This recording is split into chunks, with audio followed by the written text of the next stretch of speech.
মুনির জন্য কিন্তু বিল্বমঙ্গল কৃষ্ণ ভজনের অধিকার পেল। জয়দেব পদ্মাবতী, যে জয়দেব ঠাকুর সারা জীবন সাধনা করলো পেল না, কিন্তু পদ্মাবতী মা নিজে স্বামী রূপে আমার মদন মোহনকে স্বামী জ্ঞানে সেবা করেছিল, তাই না? ভুরি ভুরি প্রমাণ দিয়ে দিয়েছে। দেখেন তাহলে নারী শক্তি, নারী দুর্বল নয়।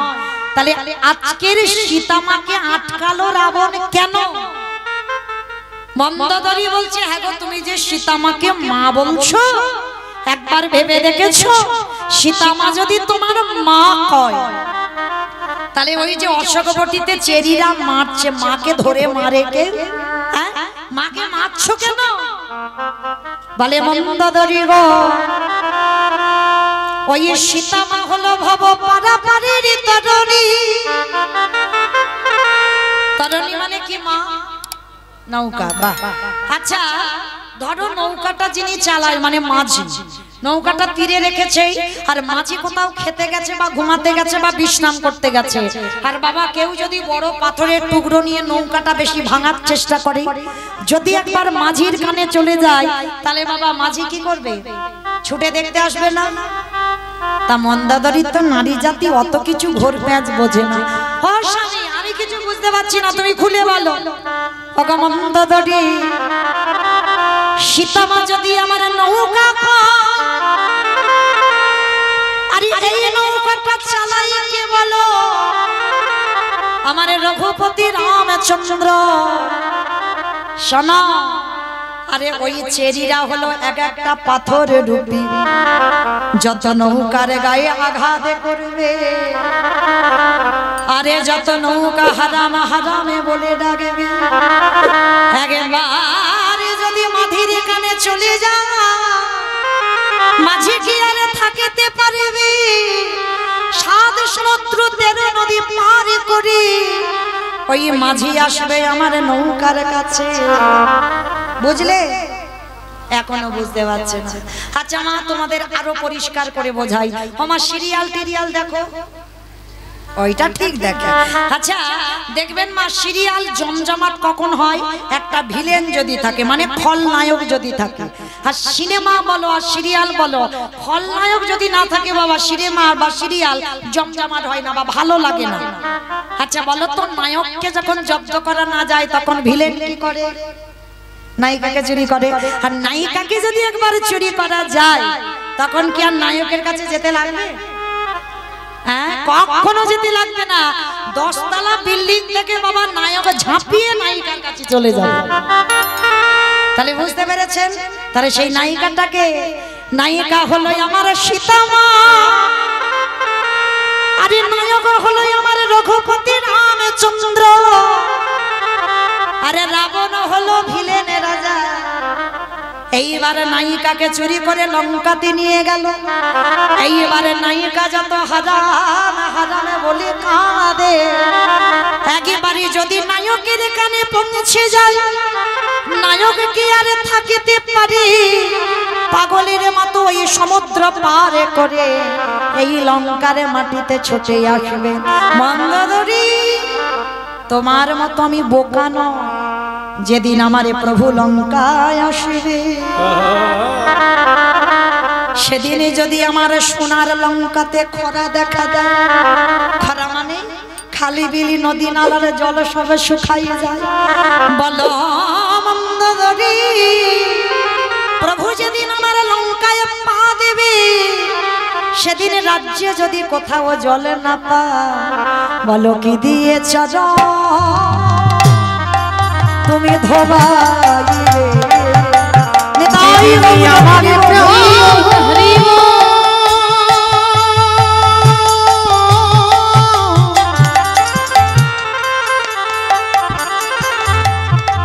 যেদিন আমার প্রভু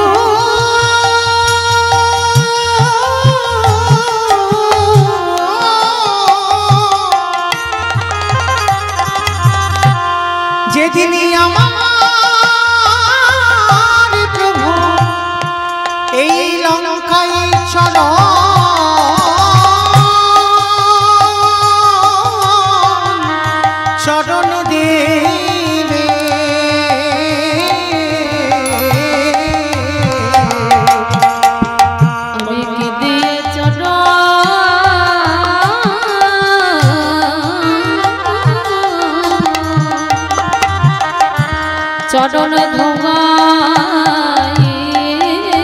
আস্তে। আমি বোকা নই তোমার মতো, আমি জলগুলো অপচয় করে নষ্ট করি না যেখানে সেখানে। আমার প্রভু যেদিন লঙ্কায় আসবে, যদি আমার রাজ্যে কোথাও জলে না থাকে, যদি আমার প্রভুর চরণ ধোবার জলে না পাও, মন্দোদরী তুমি চোখের জল নষ্ট করে দিলে।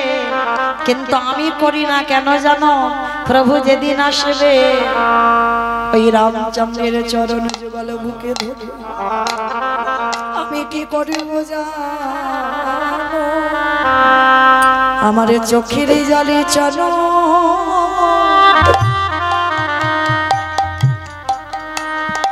চরণ ধোবাইব। আমার প্রভু যে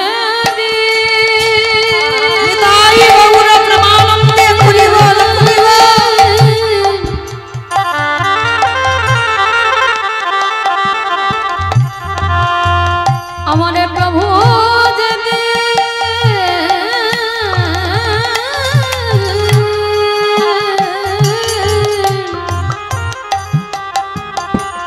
এই লঙ্কা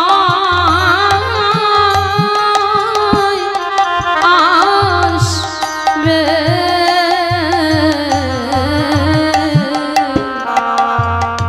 আমি নয়ন জলে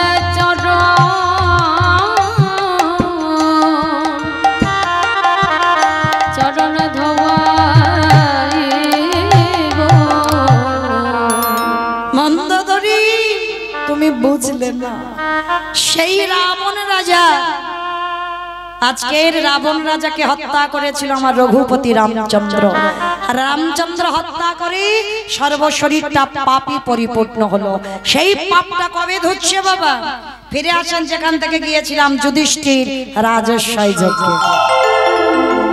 আমায় না মনে পড়ছে তো? এখান থেকে গিয়েছিলাম তো। তাহলে কৃষ্ণ রাজস্বয় যজ্ঞে আজকের পা ধোয়ার দায়িত্বটা নিল কেন? এইটুকু শুনে বাবা আপনারা আমরা কি শিখলাম? একজন সাধুগুরু বৈষ্ণবের চরণ ধৌত করাও, তাও যদি না পারো তাদের এঁঠো পাতা পরিষ্কার করো, তাও যদি না পারো তাদের এঁঠো একটু ভালো করে গায়ে মেখে নাও। আর যদি নিতে পেরেছ, কোটি কোটি জন্মের অপরাধ থেকে মুক্তি পাবে পাবে পাবে। এইবার কৃষ্ণ দয়াময় যজ্ঞের দ্বারে দাঁড়িয়েছে। অগ্নিদেব, পবনদেব, বরুণদেব, ইন্দ্র, ইন্দ্রাণী, ব্রহ্মা, সাবিত্রী সব একে একে আসছে পা ধোয়ায় আর যজ্ঞের ভিতরে ঢোকা। এমন সময় জগৎ জননী মা দুর্গা, মানে সবার মা, আমারও মা, আমার ছেলের মা, আমার নাতি হবে তারও মা, সবার মা, যেমন চাঁদ সবার মামা, আমার মামা, আমার মারও মামা, আমার ছেলেরও মামা, আমার নাতি হবে সে তারও মামা, সবার মামা। তো আজকে এই যে জগৎ জননী মা, সবার মা, বাবা ভোলানাথকে ডাকছে, প্রাণনাথ, প্রাণনাথ, আর দেরি নয়, চলো কৃষ্ণ পা ধোয়াবে, পা দুটো ভালো করে ধুইয়ে নিয়ে। বাবা ভোলানাথ ত্রিলোকের বৈষ্ণব হেসে বলে উঠলেন, তোমার কি মাথা খারাপ? কৃষ্ণ পা ধোয়াবে আর আমার মতো পাপির পা দুটো বাড়িয়ে দেব? শোনো, তোমার যদি এত ধোয়াবার ইচ্ছে হয় তো তুমি লাইনে দাঁড়াও, আমার পা তো কৃষ্ণ ধোয়াতে পারবে না। এই কথা বলে লাইন থেকে বাবা বেলাইনে চলে গেছে। আর আড়ালে গিয়ে বাবা কি করেছে জানো? কৃষ্ণের চোখে ধুলো দেবে বলে বাবা ভোলানাথ একটা দুম করে কুকুর হয়ে গেছে। কেন? কুকুর হলো বাবা সব থেকে প্রভু ভক্ত, যার জন্য কুকুরেও চাকরি করছে ওর ঘ্রাণ শক্তির জন্য, তাই না? চোর ডাকাতকে ধরবার জন্য কুকুর চাকরি করছে। নবদ্বীপের মাটিতে যাবেন, আজও কুকুরের মহোৎসব হয়। তাহলে লক্ষ্য করে দেখবেন, এই যে কুকুরের রূপটা ধারণ করলো বৈষ্ণব ঠাকুর, ভালো করে ভেবে চিনতে, কুকুর প্রভু ভক্ত। এইবার মনে মনে করছে কৃষ্ণের চোখে ধুলো দিয়ে যজ্ঞের ভিতরে ঢুকে যাবে, কিন্তু অত সোজা নয়। সবার সঙ্গে চালাকি করা যায়। ওই যে বাঁকা করে, বাঁকা হাতে কালো শশী, কি গো পারবে ওর চোখে ধুলো দিতে? এই যে আমি কীর্তনিয়া দাঁড়িয়ে আছি, মনে করছো কি আমি খুব উঁচুতে দাঁড়িয়ে আছি? ভুল কথা, চোখে ভুল দেখছো। আমি কিন্তু উঁচুতে দাঁড়িয়ে নেই, আপনারা উঁচুতে বসেছেন, আমি নিচুতে দাঁড়িয়েছি। কেউ দেখতে পাচ্ছ আমি নিচুতে দাঁড়িয়েছি, আপনারা উঁচুতে বসেছেন? পাচ্ছ না? পারবে কি করে? শাস্ত্রের দিকে তাকাও, তাহলে দেখতে পাবে। নববিধা ভক্তির মধ্যে আগে তো বলছে শ্রবণ, তাহলে আগে কই বলেনি তো কীর্তনম, তাহলে আগে তো আপনাদের জায়গা, পরে কীর্তনিয়াদের জায়গা। কোনদিন আগে কীর্তনিয়া নয়, আগে ভক্ত। তাহলে ভক্তরা উপরে থাকবে, তারপরে কীর্তনিয়া। আপনারা কৃপা করে আমাদের মতো কীর্তনিয়াদের বড় জায়গা দিয়েছেন বলে তবে জায়গা হয়েছে, কিন্তু আদৌ নয়।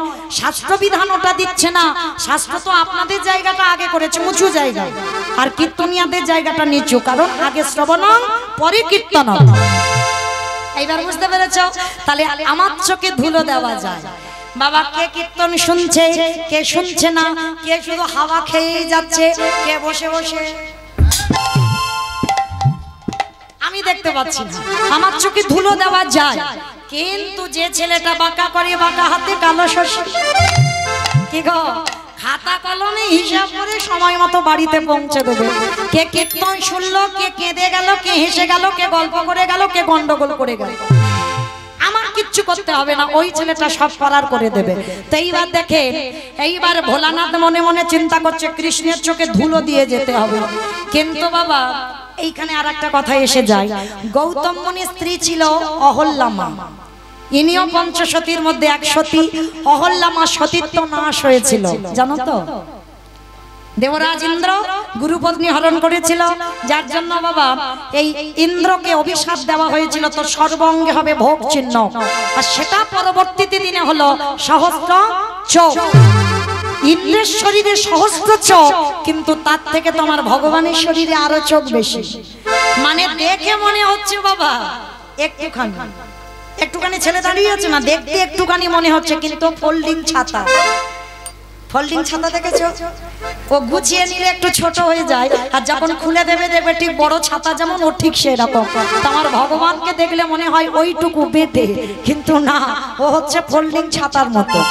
তো বাবা ও চোখ ইন্দ্রের থেকে বেশি, চারদিকে ঘুরে ঘুরে বেড়াচ্ছে, কে কি করছে। হ্যাঁ, তো আজকে কি করেছে বাবা ভোলানাথ, কুকুর হয়ে পিছন থেকে গুটি গুটি পায়ে আসছে, আর ভগবান নিচু হয়ে পা ধোয়াচ্ছে, আর পায়ের মাঝখানটা ফাঁকা মতো দেখেছে। আর যেই না ফাঁকা মতো দেখলো, বাবা ভোলানাথ কুকুর রূপটা ধরি সবে মাত্র মাথাটা পায়ের ফাঁক দিয়ে, আর যেই না মাথাটা দেওয়া, কৃষ্ণ চালাকি করে দুটো হাঁটু নিয়ে কুকুরের কানের কাছে চেপে। এইবার দেখ কেমন লাগে।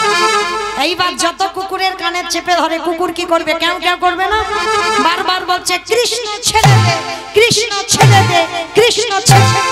বলে ছাড়বো বলি ধরি নাই, হে বৈষ্ণব গোসাই, ও হে বৈষ্ণব গোসাই,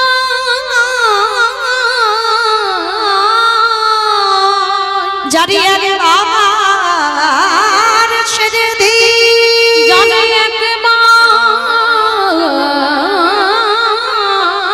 ছেড়ে দি, তারিয়ে জীবনে কোনোদিনই আমি আর ধরি না, না কোনোদিন আর ধরি না। আরে জানি এই জীবনে একবার আমি ধরে ফেলি, ভগবান বললেন এ জীবনে তারি কোনোদিন ছাড়ি না গো। জানাই বাবু হরি বল, হরি বল, হরি বল।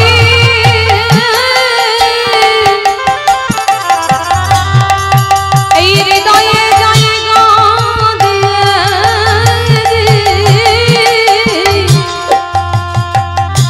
আমি তারে নদী নানা ছাড়ি না। কৃষ্ণ এটা কি করছিস? চুপ, যা করছি খালি দেখে যা। এইবারে মোটা দড়ি নিয়ে কুকুরটাকে আষ্টে পিষ্টে বেঁধেছে। আমাইরা কুকুরকে যদি বেঁধে রাখা যায়, কুকুরকে যদি বেঁধে রাখা যায়, আর কেউ কিছু করতে পারবে? পারবে না। এইবার কি করেছে বাবা, মোটা দড়ি নিয়ে কুকুরটার চারটে পা এক জায়গা বেঁধে দিয়েছে। আর যেই না চারটে পা এক জায়গায় বেঁধে দিল, সঙ্গে সঙ্গে কি করেছে জানো? ওই পরম বৈষ্ণব বাবা ভোলানাথ আমার ওই কুকুরের রূপে যেই না চারটে চাদর বেঁধে দিয়েছে, আমারে আমারে ভগবান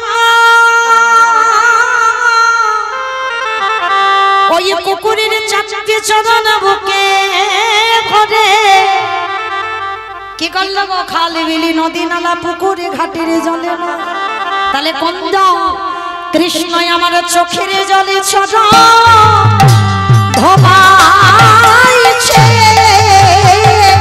হে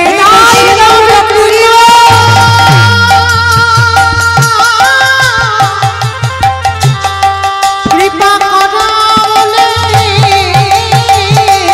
আজ চোখের জলে চরণ ভোগাইছে বলি আরে তো চরণ ছাড়িব না খে ওই ভক্ত চরণ হৃদে ধরে বলি এই তো চরণ আমি আমার হৃদে ধরি না ওই ভক্ত চরণ কাছে পেয়ে বলি আমার বন্দি আর কিছু লাগিল না ওই চরণে ছাড়ব না গো আমি ভক্ত ভালোবাসি ভক্ত চরণ রইতে আমার ভক্ত আমার সর্বস্ব সর্বস্ব ধন ছাড়া রইতে নারী চোখের জলে চরণ ভোগাইছে সেই দিন কুকুর রূপী বাবা ভোলানাথ বলেছিল কৃষ্ণ রে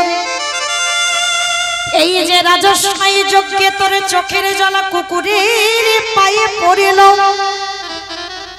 এই কুকুর হয়ে আমি প্রতিজ্ঞা করিলাম আগত কলিযুগে আমি আর শিব হব না মায়েরা মনে পড়ছে যেখান থেকে এসেছিলাম আমি সেখানে রিটার্ন ফিরে এলাম এটাই নিয়ম বাবা কীর্তন গাইতে হলে হবে না এই এখানে একটু চলে গেলাম ওখানে একটু চলে এলাম গোড়াতে ফিরতে পারছি না এটা কীর্তনিয়ার নিয়ম নয় যেখানে আমি ঘুরি না কেন আমাকে আবার গোড়াতে ফিরে আসতেই হবে তাহলে প্রশ্নটা কি ছিল সত্যতে শিব হলো ত্রেতাতে শিব হলো দাপরে শিব হলো কলিতে শিব নয় হলো অদ্বৈত আচার্য মশাই প্রশ্ন ছিল এটাই না আর এর উত্তরটা খুঁজতে একটু রামায়ণ মহাভারতে যেতে হলো তবে আমরা বুঝতে পারলাম এই রাজস্বাই যজ্ঞে ভোলানাথ কেঁদে বলেছিল কৃষ্ণ এই যে তোর চোখের জল কুকুরের পায়ে পড়ল এই কুকুর তোর চরণ ছুঁয়ে প্রতিজ্ঞা করলো আগত কলিকালি আমি শিব হব না আমি হব অদ্বৈত আচার্য গোসাই আর তুই আমার কৃষ্ণ হবি না তুই হবি আমার নদীকার নিমাই চা নদী আর নিমাই চা ওরে কৃষ্ণ রে ওরে কৃষ্ণ রে 12 বছরে তুলসী ভাসিয়ে তোকে আহ্বান করব কথা দিয়ে জামাই পৃথিবীতে কারোর ডাকে নয় তুই আমার ডাকে ধরাই নামবি আর যেদিনে তুই বৃন্দাবন ত্যাগ করে নদিয়ায় গৌর হবি আমি ব্রজধাম থেকে যেদিনে চলে যাব শান্তিপুরে অদ্বৈত হই তোর থেকে আমি 52 বছর আগে গিয়ে মাটি পরিষ্কার করব যে মাটিতে তুই জন্ম নিবি তবে যেদিনে তোর আর আমার মুখোমুখি সাক্ষাৎ হবে আমি শান্তিপুর থেকে নদিয়ায় গিয়ে তোর সঙ্গে দেখা করব সেদিনে তোর আর আমার যেদিনে দেখা হবে এই যে রাজস্বাই যজ্ঞে তোর চোখের জল কুকুরের পায়ে পড়লো এই কুকুরে যে তোর কাছে ঋণী হয়ে গেল এই ঋণ আমি সেই দিনে শোধ করব যেদিনে তুই গৌর হবি যেদিন আমি অদ্বৈত হব ওরে এমনি করে চাঁদা ধোবাইব নিতাই গৌর করিব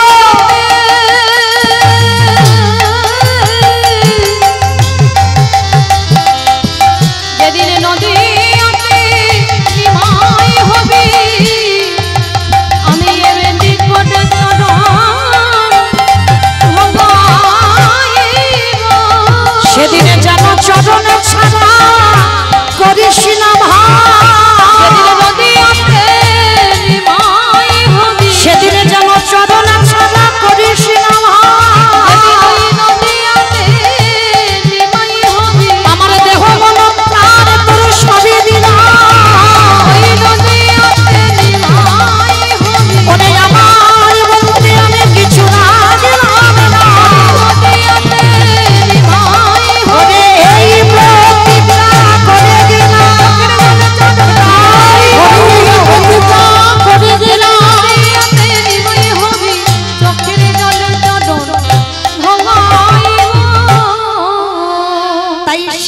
চৈতন্য মহাপ্রভু আজকে নবদ্বীপের মাটিতে এলো। আর এসে কি করছে জানো? কেহ বলে পুরবিতে রাবণ বধিলা, কেহ বলে পুরবিতে। আমা উলু কই? কেহ বলে পুরবিতে রাবণ বধিলা, কেহ বলে পুরবিতে আমার গোরারি। গোরা গোরা গোরা গোরা গোরারি।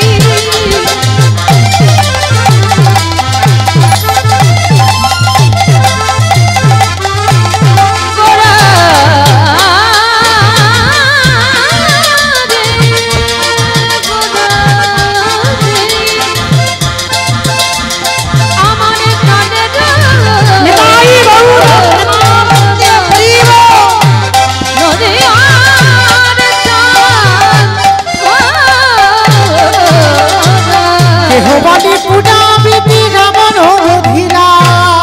আজি গোলকে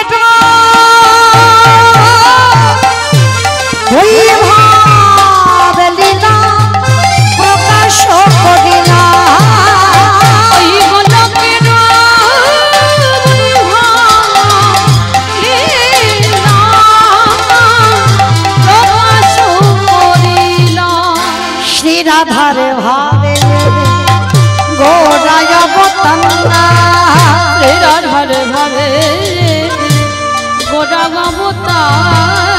শ্রীরাধারে ভাবিবে গোটায় ওই অবতার। রাধার ভাবে গোরা অবতার। হরে কৃষ্ণ নামে গৌর করিলা প্রচার, ওই হরে কৃষ্ণ নাম গৌর করিলা প্রচার। ওই হরে কৃষ্ণ নাম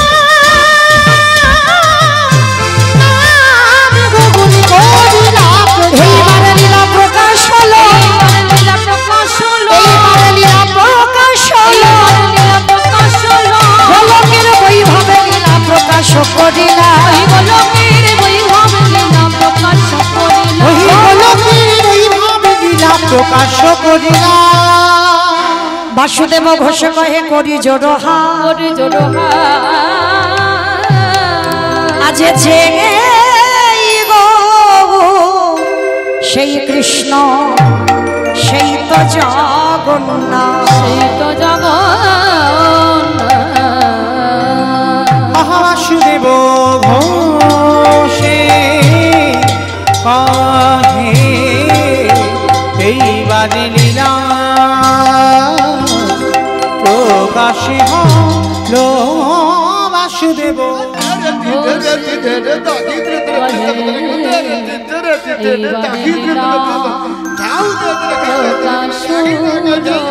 বাসুদেব বাসুদেব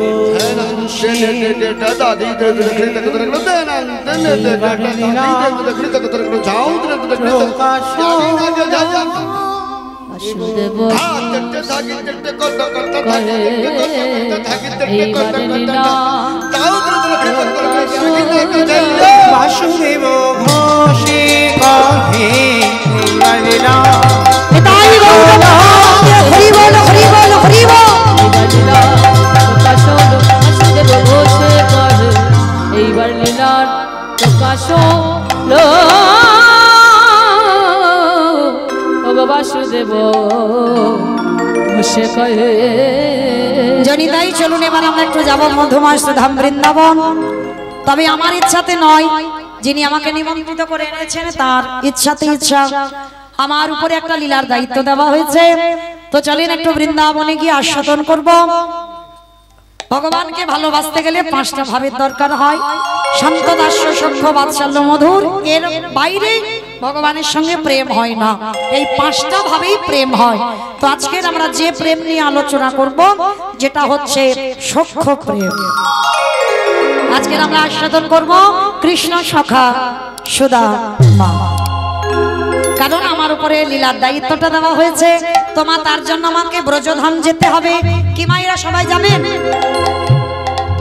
সবাই যাবে? বাজে কটা জানো? 11টার সময় যদি সংসার ছেড়ে যাও না তোমাদের ব্যবস্থা হয়ে যাবে।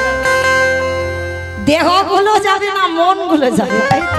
বেশ, তাহলে চলো আজকে যখন নবদ্বীপ থেকে চলে যাচ্ছি উত্তরপ্রদেশ, নবদ্বীপ থেকে উত্তরপ্রদেশ একটুখানি রাস্তা নয়। কই দেখি একবার সবাই মিলে বলেন তো গৌর সুন্দরী কি ধ্বনিটা হলো কি জয়। এটাও জয়। আমি বললাম ধ্বনিটা হলো কি, এটা নাকি জয়। এইটা জয় নয়, এত প্রেম সে জয় দাও, এত জোরে জয় দাও, কত দূর যাবে? দিগরিঘাট চলে যাবে। দিগরিঘাট যাবে। আচ্ছা যাবে, নবদ্বীপ যাবে। বাবা মনে স্পিড আছে, মানে বিশ্বাস আছে, এত রাত হয়েছে তবু দুর্বল হয়। আচ্ছা বেশ, মানে দুর্বল হবে কি, গরমে তোমায় দুর্বল করতে দেবে। চলো দেখি একবার যাই আমরা। নবদ্বীপ থেকে যখন উত্তরপ্রদেশ যাচ্ছি, মায়ের একবার দিকে সবাই হাত দুটো তোলো তো, নিতাই চাঁদ গৌর চাঁদের মতো বলো গৌর সুন্দরী কি, নবদ্বীপ ধাম কি, সচির নন্দন কি, বিষ্ণুপ্রিয়া কি, নিতাই চাঁদ কি, ভক্তবৃন্দ কি, হরিবাসন ধাম কি, সাধু গুরু বৈষ্ণব কি, আপন আপন গুরু চরণ কি, হরিনাম যজ্ঞ কি, আজকে আনন্দ কি, নিতাই গৌর ব্রহ্মানন্দ। আমার হাতটা একটু ব্যথা হলো না, হয়নি? ঠিক আছে, তবুও সন্ধ্যেবেলার ব্যায়ামটা রাত্রিবেলা করে নিলাম, তাই না? হয়ে গেল। চলো এবার একটু ভজন গাইতে গাইতে, একটা ভজন গাইতে গাইতে বৃন্দাবন যাই। কিংবা একটা ভজন হবে তো? চলো একটা ভজন গাইতে গাইতে যাওয়া হোক। কই একটু প্রেম সে উলুধ্বনি দাও সবাই। রাখাল রাজা বলি দিদি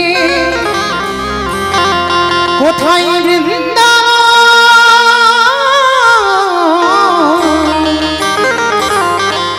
শ্যামী কুণ্ড রাধা কুণ্ড গিরি গোবিধা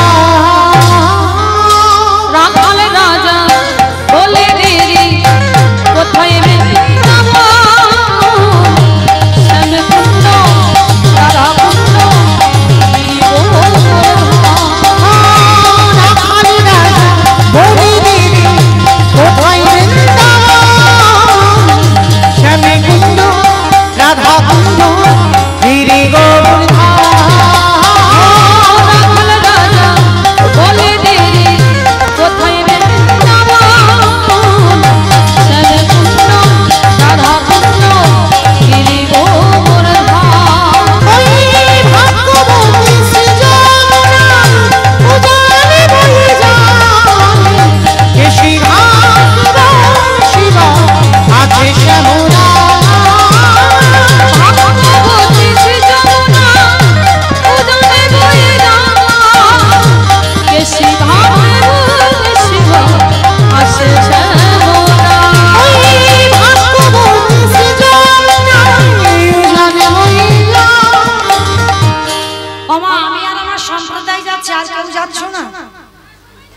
সবাই যাচ্ছ?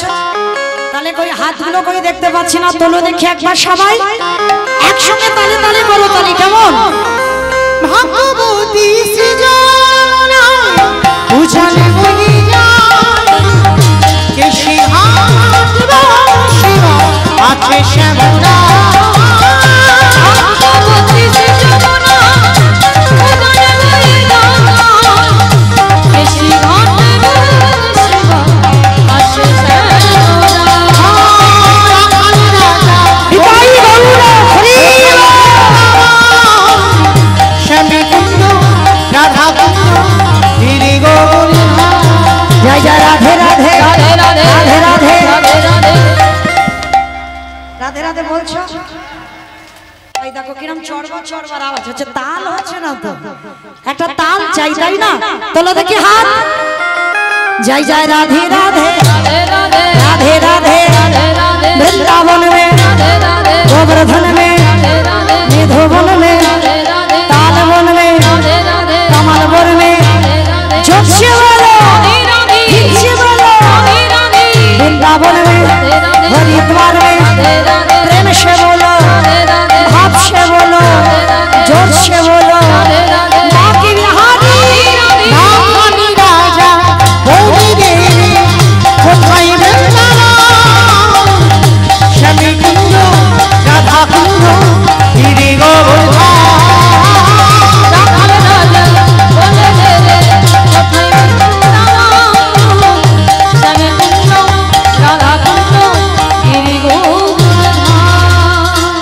প্রেম সে বলো রাধা রানী কি জয়। আমার জয়টা হলো কখনো হয়নি, তো রাস্তার উপরে ওঠেন, একটু জোরে দিতে হবে। আচ্ছা তোমাদের এই যে কুমারহাট, তাই তো? কুমারহাট তো, আচ্ছা এই কুমারহাটে শাশুড়ি বৌমাতে ঝগড়া টগড়া হয় না? হয়, আমার ডায়মন্ডে একটু বেশি হয়, হুগলিতে একটু কম হয়, কিন্তু হয়। কেউ বলতে পারবে না যে হয় না, হাড়ি কলসি থাকতে হবে। আচ্ছা ওই ঝগড়ার সময় যে গলাটা বার হয় একটু বের করো তো দেখি। সবাই বলো রাধা রানী কি, তার মানে ঝগড়া হয়। বৃন্দাবনেশ্বরী কি, যমুনা মাইয়া কি, নন্দগাম কি, উচ্চাগাম কি, বৎসানাম কি, ভক্তবৃন্দ কি, হরিবাসন ধাম কি, সাধু গুরু বৈষ্ণব আপন আপন গুরু চরণ কি, নায়ক বাবু কি, হরিনাম যজ্ঞ কি, আজকে আনন্দ কি, নিতাই গৌর ব্রহ্মানন্দ। পৌঁছে গেলাম মধুময় শ্রীধাম বৃন্দাবন ধাম। আর এই মধুময় শ্রীধাম বৃন্দাবনে গিয়ে আজকের আমরা সূক্ষ্ম রসের কথা বর্ণনা করব। তবে মাইরা দেখতে দেখতে আর তো বেশিক্ষণ নয়, আর একটা ঘন্টা। আর এই একটা ঘন্টা যেন এক মন থেকে দু মন হয়ে না যায়, কেমন? ভগবান কৃষ্ণ এত কিছু কোম্পানি কর্ম ছিল কিন্তু নিল না, বেছে নিল কি না গরু চড়ানোর কাজ। কেন নিল? শিক্ষা, জীব শিক্ষা। ওই যে প্রথমেই বললাম নিজে আচরি ধর্ম জীবেরই শিখায়। আমাকে আচরণ করে শেখাতে হবে জীবকে, তবে তো তারা শিখবে। ভগবান মাঠে গরু চড়াচ্ছে আর আপনারা আমরা তো সংসার মাঠে গরু চড়াচ্ছি, তাই না? আচ্ছা মা, কার কার বাড়িতে গরু নেই একবার হাত তোলো তো দেখি যে আমার বাড়ি গরু বাছুর নেই। এতজন ভক্ত হাত তুলেছে, গরু নেই। সব গরুগুলো নিয়ে কীর্তন শুনতে এসেছে, তবু বলছে নেই। আমা আমি তো বাহ্যিক জগতের গরুর কথা বলিনি। কাম ক্রোধ লোভ মোহ মদ মাৎসর্য, কি গো, এই 6টা গরুর বশীভূত আমরা। তবে ভগবান কিন্তু 6টা গরুকে মারতে বলেনি, বলছে দমন করো। কোনো শাস্তি দেখাতে পারবেন না যে 6টা গরুকে মেরে দাও, কারণ 6টা গরুকে মেরে দিলে মানব জীবনে বেঁচে থাকতে পারবে না। তোমাকে 6টা গরুকে দমন করতে বলছে। যেমন ভগবান কামরূপ কালীয় নাগ, এই কালীয় নাগকে মারেনি, দমন করেছিল। ঠিক তদ্রূপ 6টা গরুকে দমিয়ে রাখতে হবে, দমন করতে হবে, মারতে বলেনি মহাজনেরা। সবাই রেখে দাও কিন্তু একটু দমিয়ে রাখো, দমন করে রাখো। তো ভগবান মাঠে 24 জন বন্ধু, 12 জন প্রধান, 12 জন উপপ্রধান বন্ধুদের নিয়ে খেলা করি। আর ভগবান মাঠে খেলছে, আপনার আমরা সংসার মাঠে। আমাদেরও 24 জন বন্ধু, 10টা ইন্দ্রিয়, 5টা জ্ঞানেন্দ্রিয়, 5টা কর্মেন্দ্রিয়, পঞ্চভূত, ক্ষিতি তেজ মরুদ্গম, 6টা গরু, কাম ক্রোধ লোভ মোহ মদ মাৎসর্য। তাহলে 15 6 22, 15 6 22 21। তাহলে 24 এখনো হয়নি, 3টে দিতে হবে, মন বুদ্ধি অহংকার। এই যে 21 আর 3 হলো 24। এই 24 জন বন্ধু নিয়ে আমার ভগবান যেমন মাঠে খেলছে, আপনার আমরা এই যে সংসার মাঠে খেলা করছি। আজকে একটা খেলার সিদ্ধান্ত নেওয়া হয়েছে। কি খেলা? না বিনোদ খেলা হবে। বিনোদ কথার অর্থ কি? নতুন। মানে যেমন আমার দাদা ভাইদের খেলা ছিল, ডাং করে খেলা, ঘুড়ি ওড়ানো খেলা ছিল, তো এই খেলাগুলো ছিল না? কবাডি খেলা, সে এখন আর ওসব নাই। আমার মায়েদের ছিল পুতুল খেলা, খেলেছো? আমি খেলেছি। বউবা শান্তি খেলা আমি খেলেছি। কিতকিত খেলেছো? তোমরাও খেলেছো? আমিও খেলেছি কিতকিত খেলা। তা এই যে খেলাগুলো ছিল এখন আর আছে? এখন তো একটাই খেলা, ও খেলা ছাড়া আর কিছু নাই। সে নারী আর পুরুষ ওই একটাই খেলায় মাত করে দিল জগৎ। কেমন? এখন আর সেই বন্ধুরা একসঙ্গে টিফিন মাখিয়ে পিছনের বেঞ্চিতে বসে খাওয়া, সে সব চলে গেছে বাবা, ও সব আর নাই। হ্যাঁ, তো আজকে জগৎ সংসারী ভগবান জীব শিক্ষা দেবার জন্য আজকের লীলা। তো ভগবান বলছে আজকের বিনোদ খেলা হবে। কি খেলা? বিনোদ কথার অর্থ নতুন, প্রতিদিন নতুন নতুন খেলা হয়। তো আজকের খেলাটা কি হবে? কাঁধে চড়া আর কাঁধে করা। বলে কে কাঁধে চড়বে আর কে কাঁধে করবে? বলে কেন? যে আজকের খেলায় চোর হবে সে কাঁধে চড়াবে। তা বলে কানাই, তুই যখন রোজ চোর হোস, আজকে তুই চোর। বলে দেখ ভাই, আমি তো রোজ রোজ চোর হই, আমি আজকে চোর হব না, তোদের মধ্যে কেউ চোর হ না। বলে না, তুই চোর হস রোজ, তুই আজকে চোর হবি, আমরা কেউ চোর হব না। আর গোবিন্দ আমার জেদ ধরে বসে আছে, আমি চোর হব না বলেছি তো হব না, তোরা কেউ হবি হ। তা কেউ তো চোর হতে চাইছে না। ভগবান বলছে তাহলে ঠিক আছে, চোর যখন কেউ হবি না, তাহলে একটা কাজ করি। আই কি কাজ? যতজন বন্ধু আছে ততগুলো পাতায় আনা হবে, আরে তার পাতাতে একটা ছিদ্র করে দেওয়া হবে। আরে সবাই যখন চোখে বেঁধে পাতা তুলবে, সবাই পাতা তোলার পরে সবাই যখন খুলে দেখবে যার ভাগ্যে ছিদ্র পাতা পড়বে, সেই হবে আজকের খেলায় চোর। বলে কানাই, এটা তুই মন্দ বলিসনি, তাহলে ঠিক আছে নে, আজকের আমরা সবার চোখগুলো বেঁধে দে। সবার চোখ বেঁধে দিয়েছে, এইবার সবাই একটা একটা করে পাতা তুলছে।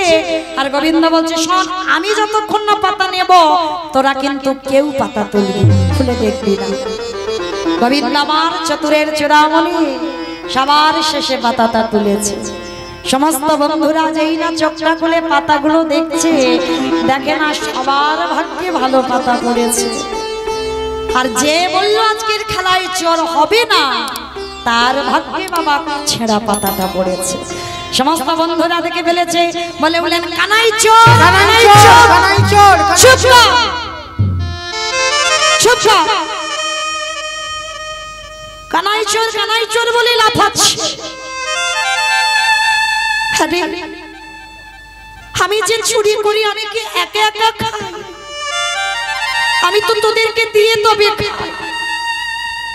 দুপুরবেলা মধুমঙ্গল বলল আমার অন্ন খেতে ইচ্ছে হয়েছে, আমি সেই ব্রাহ্মণ পাড়াতে গিয়ে যাজ্ঞিক পত্রীদের কাছ থেকে অন্ন ভিক্ষা করে এনে এই বটুর ভিক্ষা উদর পরিপূর্ণ করলাম।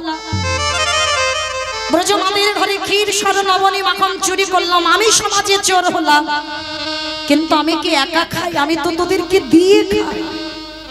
ঠিক আছে, আমার কাঁধে চড়বি তো? আয়, কে আগে চড়বি? আমার কাঁধে আয়। এই জায়গাটা ভালো করে ভাববেন না, ভগবান তো তিনি বলেছিলেন আজকের খেলায় চোর হবে না। তাহলে আজকের খেলায় কিসের জন্য তার ভাগ্যে ছেঁড়া পাতাটা পড়লো?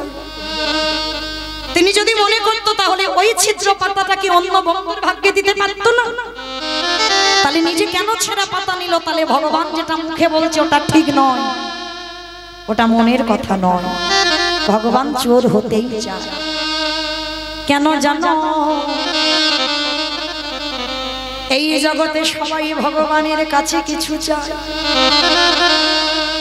কিন্তু আমার ভগবানের মনে বড় আশা। ভক্ত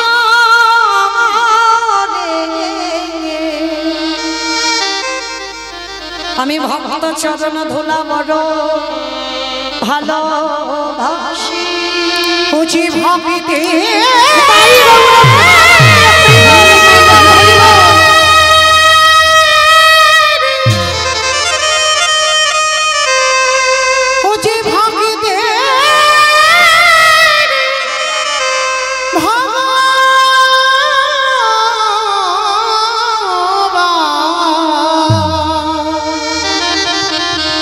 বুঝি ভক্ত ছাড়া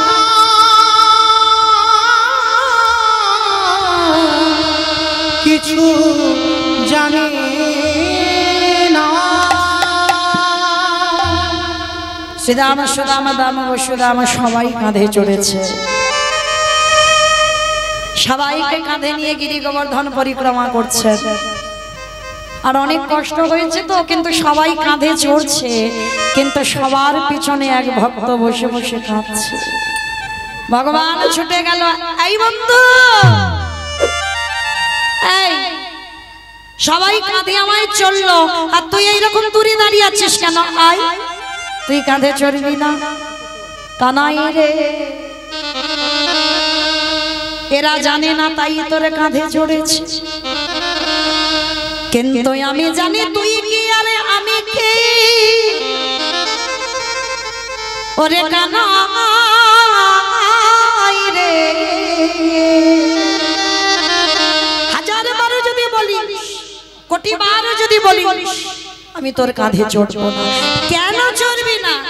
সবাই তো কাঁধে চড়লো, তুই কেন চড়বি না? কানাই রে, তুই আমায় ভুলে যেতে পারিস কিন্তু আমি তোকে ভুলি না। ওরে কানাই রে, কি বলছিস তুই? আমি তোকে ভুলে গেছি, তুই বলিস নি, কি বলছিস? ওরে তোর কি মনে না,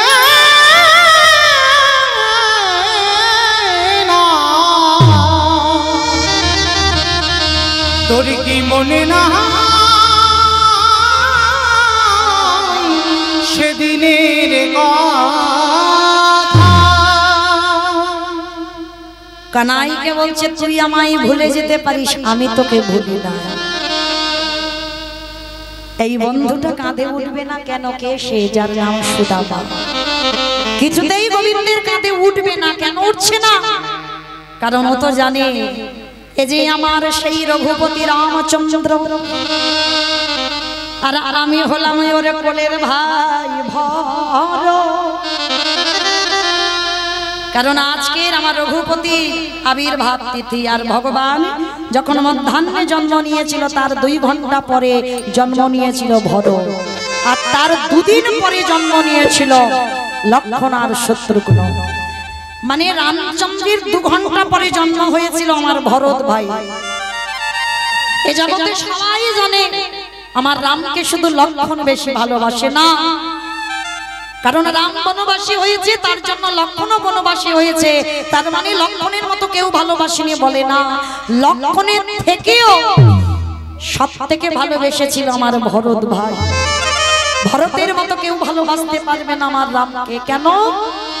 ভালো করে ভেবে দেখবেন, বিচার করে দেখবেন, অনুভব করে দেখবেন। প্রথমেই বলে নিয়েছি কীর্তন অনুভব। যখন রাম বনবাসী হয় তখন আমার ভরত ভাই কোথায় ছিল? মামার বাড়ি। মামার বাড়ি থেকে যখন ফিরে প্রশ্ন করেছিল কৈকেয়ীর দাসী মন্থরাকে, মন্থরা আমার জ্যেষ্ঠ দাদা কোথায়? এক বাক্যে এক নিঃশ্বাসে বলেছিল পিতৃসত্য পালনার্থে কৈকেয়ী মার কথা রাখতে সে বনবাসী হয়েছে। যখনই বলা ভরতের মাথায় যেন বিনা মেঘে বজ্রাঘাত। কাউকে কিছু না বলে 3 জন মাকে রথে করে নিয়ে রামচন্দ্রের সঙ্গে দেখা করতে গিয়েছিল চিত্রকূট পর্বত। যে পর্বত বাবা দর্শন করেছি আমি, আজও গিয়ে দেখবেন এখনো রামচন্দ্রের চরণ চিহ্ন পাথরে পড়ে আছে। যেখানে প্রতিনিয়ত জঙ্গল থেকে ফুল তুলে আমার সীতামার খোপাতে দিত আমার রামচন্দ্র। তাহলে আপনারা যদি বলেন রোজ যদি পাথরে দাঁড়ান, পাথরে কি পায়ের চিহ্ন পড়বে? পড়বে না। তাহলে আজও চিত্রকূটে রামচন্দ্রের পদচিহ্ন পড়েছে কি করে? তার একটা কারণ, যখনই আমার রঘুপতি দাঁড়াতো পরশমণির পরশে যেমন লোহা সোনা হয়, তেমন আমার ভগবানের পরশে পেয়ে ওই পাথর গলে যায়। যখনই গলে জল হয়ে যায় রামচন্দ্র দাঁড়িয়ে থাকে, সেই চরণ চিহ্ন আজ রয়েছে। সেইখানে গিয়ে দাঁড়ালো ভরত ভাই, শশাঙ্গে মাটিতে শুয়ে পড়ে দণ্ডবত প্রণাম। দাদা, এ কি ভরত, তুই এসেছিস কেন? চলে যা, তুই খবর পাসনি অযোধ্যায় আমি পিতৃসত্য পালনার্থে বনবাস, আমি কৈকেয়ী মার কথা রাখতে বনবাস। চলে যা তুই। দাদা, আমি জানি যে বাবার কথা রাখতে বনবাসী হয়, যে মার কথা রাখতে বনবাসী হয়, সে কি কোনোদিন একটা ভাইয়ের কথা শুনে অযোধ্যায় ফিরবে? জানিস তো, তাহলে এলি কেন? দাদা, তোমার কাছ থেকে 2টো প্রশ্নের উত্তর জানবো বলে। ঠিক আছে, বল ভাই কি প্রশ্ন?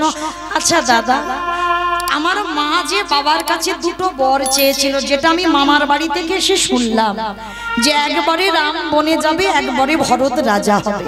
আচ্ছা দাদা, খুলে বলবে আমাকে, পরিষ্কার করে বলবে, আমার মা যে বাবার কাছে 2টো বর চেয়েছিল, সেই 2টো বরের মধ্যে কোন বরটা আগে চেয়েছিল? বলেন মা, কোন বরটা আগে চেয়েছিল? রাম বনে যাবে না ভরত রাজা হবে? ভরত রাজা হবে। কিন্তু কোনোদিন আপনাদের মনে আমাদের মনে প্রশ্ন জেগেছে যেটা ভরতের মনে জেগেছিল? দাদা, আমার মা তো বলেছিল আগে আমার ভরত রাজা হোক, তারপরে বলেছিল রাম যেন 14 বছরের জন্য বনে যায়। তাহলে আমি মামার বাড়ি থেকে ফিরলাম না, আমি রাজা হলাম না, তুমি পালিয়ে এলে কেন? দাদা, সবাইকে তুমি মিথ্যা বোঝাতে পারো, জগৎ মিথ্যা বুঝতে পারে, তোমার কথা সবাই বিশ্বাস করতে পারে, আমি করি না। কারণ আমি জানি তুমি আমার মার কথা রাখোনি, তুমি আমার বাবার কথা শোনোনি, তুমি মিথ্যা বলছো। আমার মা তো বলেছিল আমার ভরত রাজা হবে, তারপরে রাম বনে যাবে। তাহলে আমি ফিরলাম না, আমি রাজ সিংহাসনে বসলাম না, তুমি আমাকে বাদ দিয়ে পালিয়ে এলে কেন? ভগবান হয়ে মাথা নিচু করে দাঁড়িয়েছে। এতদিন যেটা কেন বুঝতে পারিনি সেটা ভরত বুঝতে পেরে গেল। উত্তর দাও, কেন তুমি মিথ্যা বলছো জগৎকে? কেন তুমি জগৎকে ভুল বোঝাচ্ছ? তুমি আমার মার জন্য বলবা, আমার মার কথা রেখেছো তুমি? দাদা, তুমি জানতে ভরত যদি মামার বাড়ি থেকে ফিরে একবার সিংহাসনে বসে আর যে একবার রাজত্ব পায়, তার কথা সবাইকে শিরোধার্য করতে হবে। কি বাবা করতে হবে না? এই যে আমাদের মোদী সরকার নোট বাতিল করে দিচ্ছে, একটা একটা করে শুনতে হচ্ছে না, সবাইকে শুনতে হচ্ছে। কেন? তিনি দেশের রাজা, আর যে সিংহাসনে বসবে তার কথা সবাইকে অক্ষরে অক্ষরে পালন করতে হবে। তাই তো আজকের ভরত বলেছিল, দাদা তুমি জানতে ভরত যদি অযোধ্যায় রাজা হয়, ভরত সিদ্ধান্ত দিত এই অযোধ্যা থেকে কোনো পুত্র বনবাসে যাবে না, আর ভরতের কথাই রাজা শেষ কথা, সবাইকে মানতে হতো। দাদা তুমি জানতে তোমার ভরত এটা করবে, তাই তো তুমি আমার ভয়ে পালিয়ে এসেছো। করজোর করে মাথা নিচু করে রাম দাঁড়িয়ে আছে, ভাইয়ের কাছে নিচু হয়েছে, আর ভাষা নেই। রামচন্দ্রের ভাই ঠিক ধরেছিস, আমি পিতৃসত্য পালনার্থে বনবাস নয়, আমার কইকেই মার কথা রাখতে বনবাস নয়। তাহলে কেন বনবাস? আমার জন্ম যোগী মনি ঋষি যুগ যুগ ধরে কাঁদে, মনে গণে মনে পাই না, ধ্যানে গণে ধ্যানে পাই না, ব্রহ্মা ব্রহ্মলোকে পাই না, শিব শিবলোকে পাই না, ইন্দ্র ইন্দ্রলোকে পাই না। আমি যদি বনবাসে না আসি, আমার সীতা মা যদি চুরি না করে, তাহলে রাবণের 1 লক্ষ ছেলে 1.5 লক্ষ নাতি, বংশে বাটি দেওয়ার মতো কেউ ছিল না রাবণের। ওই রাবণের বংশ উদ্ধার করতে হবে, এর জন্য বনবাস। কি বাবা, রাবণের বংশ উদ্ধারের জন্য বনবাস? আচ্ছা বলো তো, রাম রাবণের যুদ্ধটা কেন হলো? এই হচ্ছে শাস্ত্র কথার একটা রোগ, ধরলে বাবা ফুরাবে না, ওই একটার পর একটা হতেই থাকবে বাবা, কখন যে শেষ হবে এদিকে ঘড়ির কাঁটা টিকটিক করে ঘুরে যাচ্ছে। এই যে রাম রাবণের যুদ্ধ হলো কেন? হ্যাঁ সকাল অবধি ঠিক আছে, আমি আছি, তোমরা থাকবে তো? ঠিক আছে, আমি আছি। আচ্ছা ঠিক আছে, হরি বল। তো মায়েরা, এই যে রাম রাবণের যুদ্ধ হবে, একটা বাচ্চা মানুষকে জিজ্ঞাসা করবে, সে বলে দেবে বলে সীতা চুরি হয়েছে, ওই জন্য রাম রাবণের যুদ্ধ হয়েছে। এটা ঠিক না। দুটো কারণে রাম রাবণের যুদ্ধ হয়েছিল। কি কারণ? প্রথম কারণ হয়েছিল রাবণ যখন সীতা চুরি করতে আসে কি রূপ ধরেছিল? সাধু। সেটাই ছিল রামচন্দ্রের প্রথম রাগ।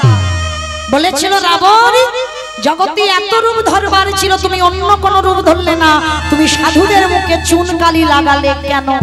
সাধু হয়ে যদি নারী চুরি করে, সাধু হয়ে যদি নারী পরশ করে, তাতে সাধু সমাজ কলঙ্কিত হয়ে যায়। তাহলে এটা ছিল রামচন্দ্রের প্রথম রাগ, এর জন্য যুদ্ধ। আর একটা কারণ কি?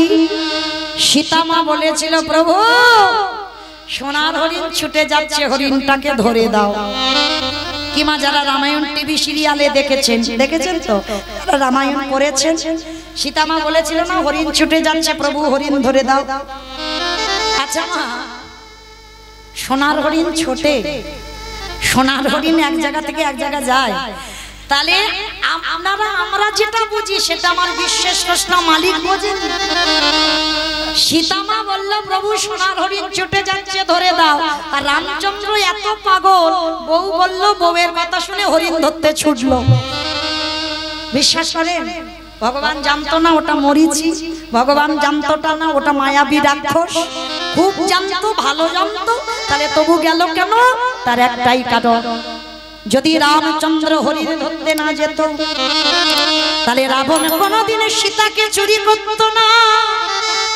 সীতা যদি চুরি না হতো লঙ্কার মাটিতে লক্ষ্মী প্রতিষ্ঠা পেত না। লঙ্কাতে যদি লক্ষ্মী প্রতিষ্ঠা না হতো তাহলে তুলসী বৃক্ষ হতো না। তুলসী বৃক্ষ না হলে কোনোদিন মহাপ্রসাদ হতো না। মহাপ্রসাদ যদি না হতো ভক্ত সমাজে বিতরণ হতো না। আরে ভক্ত সমাজে বিতরণ না হলে কৃষ্ণ ভক্তির উদয় হতো না।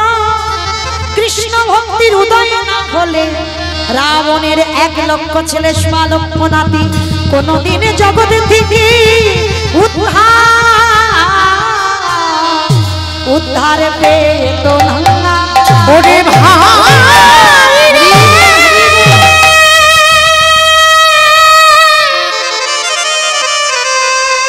আমি যে ভক্ত উদ্ধারের লাগি, আমি যে বনবাসী বনবাসী তাহলে পরিষ্কার করে বলি, রাম হরিণ ধরতে গেল, রাবণ সীতা চুরি করলো। আর দেখবেন মা, যে বাড়িতে লক্ষ্মী থাকে না সে বাড়িতে তুলসী গাছ হবে না। যতদিন না সীতা যায়নি ততদিন লঙ্কাতে তুলসী গাছ হতো না। যেই সীতা মা গেল তুলসী গাছ হলো, তুলসী পাতা হতে মহাপ্রসাদ হলো, মহাপ্রসাদ হলে ভক্ত সমাজে বিতরণ হতো। আর সেই প্রসাদ যখন রাবণী পেত কৃষ্ণ ভক্তির উদয় হতো। আর কৃষ্ণ ভক্তির উদয় হলেই রাবণের বংশটা উদ্ধার হয়ে যাবে। আজকের ভরতকে বলছে ভাইরে, রাবণের বংশ উদ্ধারিতে বনবাস, সবরী মাকে কৃপা করবার জন্য বনবাস, অহল্যা মা পাশানি হইয়াছে মানবী করবার জন্য বনবাস, ধীবরের কাষ্ঠের নৌকা স্বর্ণে পরিণত করতে হবে। এই যে কথাগুলো যখন বলছে তখন ভরত বলেছিল, দাদা সব মানলাম, সব শুনলাম, তাহলে তুমি আমার কাছে স্বীকার করো যে আমার বাবা মা